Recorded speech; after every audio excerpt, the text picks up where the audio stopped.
In this video, you'll learn how to make calls directly from Zoho CRM.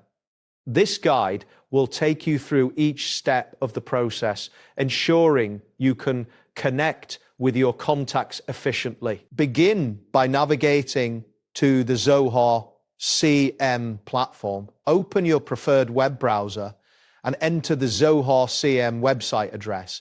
Once the page loads, you may need to sign in with your credentials if prompted. This step is essential to access your contacts. After signing in, locate the left sidebar of the Zoho CRM interface. Look for the option labeled Contacts. Click on this option to view your list of contacts.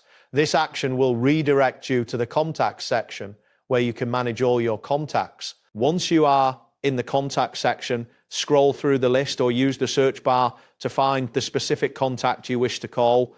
Click on the name of the contact to open their detailed profile. This will display all relevant information about the selected individual. In the contacts profile, look for the tab labeled Overview.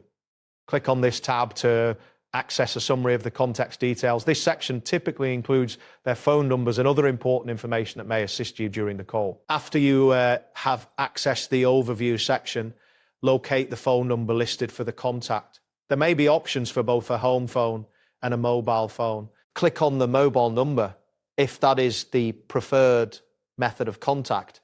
It's important to ensure you have selected the correct number to avoid any confusion. Before proceeding to make the call, double-check the phone number displayed. Confirm that it is accurate to ensure the call connects to the intended recipient.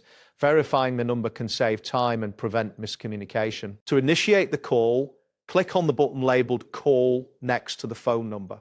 This action will typically trigger your system's calling application. Depending on your setup, you may need to confirm the call through a pop-up window or notification. Wait for the call to connect, and once it does, you can start your conversation. That wraps up today's guide. Thanks for watching, and catch you in the next tutorial.